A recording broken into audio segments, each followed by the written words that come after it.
Childhood friend doesn't know my son is named after him and I've been avoiding telling him. So I grew up in a terrible home, and one of the only people who I actually looked up to and who treated me nicely was the older boy next door who would watch me when my parents were busy. A lot of my better childhood memories come from spending time at his house. He introduced me to a lot of music, movies, and games that shaped my taste and gave me my current hobbies, and I remember him very fondly. My dad got a job in the city when I was 12, we left my hometown, and I haven't seen him since. 6 years later, I left home and had a child. I didn't originally mean to name my son after anyone I knew personally, but when I was coming up with potential baby names, I remembered that friend, how much it liked him, and thought his name was a good one for a boy. It ended up being the only name I liked that my son's mom also approved of, so he now shares a name with my old babysitter.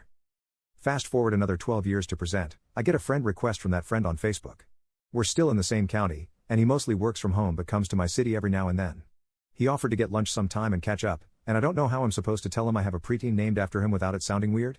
Like, how would you react if some child you looked after when you were a teenager and who you have not spoken to in over 18 years grew up and named their son after you? I think made it worse by avoiding the topic altogether over text.